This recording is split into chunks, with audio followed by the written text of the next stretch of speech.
2, 3, go. This is the story of the adventures of Peter Pan. Now this has all happened before, and it will all happen again. But this time it happened in the city of London, on a quiet street in Bloomsbury, the home of the Darling family. See, here it is. Peter Pan chose this house because the children that lived here, they believed in him. It was here on this warm summer night that Wendy, John, and Michael were fast asleep in their beds in the nursery as Peter Pan and Tinkerbell came by for a visit. See, there they are. Peter Pan was visiting on this particular night to retrieve his shadow that he had left the night before while he was secretly listening to Wendy tell her stories. Alright, everybody, look right out that way. There's Tinkerbell. Hey, Tink! Alright, where'd she go? Pixie on the loose. Okay, there she is. Did you find Peter's shadow? No? Oh, well, don't be upset. Wendy, whispered Peter Pan. I've come for my shadow. Nana took her from me last night while I was listening to your stories. Wendy woke up, she yawned, and said, Hi, Peter, I've been expecting you. We found your shadow and we put it in the dresser drawer. Alright, you there with the bee on your visor there, could you help me out? Could you open up the top drawer over here? I have a feeling that Peter Pan's shadow's in the top drawer, so go ahead and open it up. Yeah, I'm sure it's in there. Let's see. There it goes! Thank you very much. Let's give her a round of applause. Peter Pan chased the shadow around the room and nabbed it over there, behind the easy chair. Of course, Wendy helped him out by sewing the shadow back onto his foot. Then, waking John and Michael, Peter Pan shouted, Look, guys, get us new! Do you guys want to go to Neverland? Oh, that would be wonderful, they said. So with the help of Tinkerbell's pixie dust and a few happy thoughts, they were soon flying all around the nursery.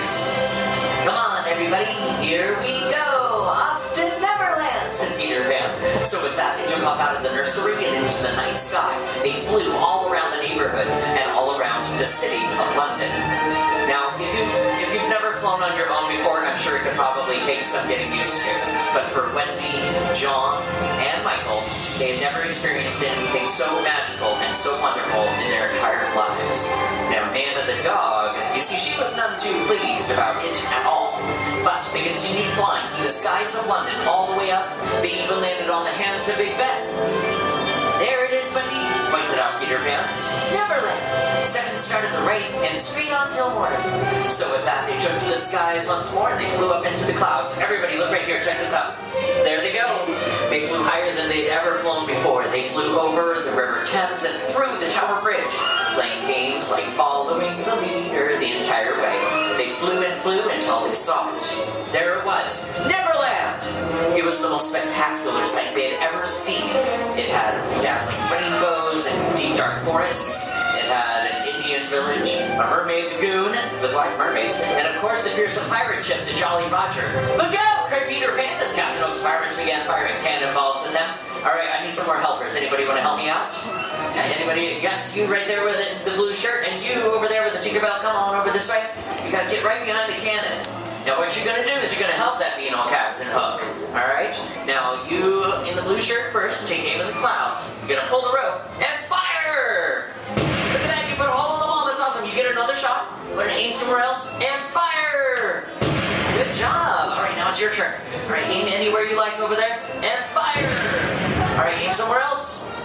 Go ahead and fire! Alright, let's give them a round of applause. You guys are awesome pirates. Thank you. Alright, now do we think they got Peter Pan? Yeah, I sure hope not. That'd make this a very short story. Let's find out what happened next. Do you guys see Peter Pan anywhere? Where is he? Oh, there he is! Suddenly, Peter Pan swooped out from behind the clouds and he and Captain Hook engaged in a duel to the death. It was a fearsome spectacle, with the slashing of sails, and the clashing of swords, and the cutting of ropes, and the chopping of mustaches, and the mincing of words. Now, even though Captain Hook was mean in the extreme, there was still one thing that shivered his timbers. The crocodile, who was waiting in the waters below for his afternoon snack to arrive. But like all heroes brave and true, Peter Pan vanquished that evil Captain Hook. And the last we saw, that evil Captain James Hook. Everyone, look out those 3 windows right over there. There goes the codfish now, desperately trying to avoid being the crocodile's dinner. Now Peter Pan was Captain Pan, and the Jolly Roger was truly jolly. And golden too, look at that. Oh, and so with a little pixie dust from their very dear friend Tinkerbell, they set sail back into the sky, and they flew all the way back to London. Back to that cozy, quiet little nursery in Bloomsbury, where they were just in time to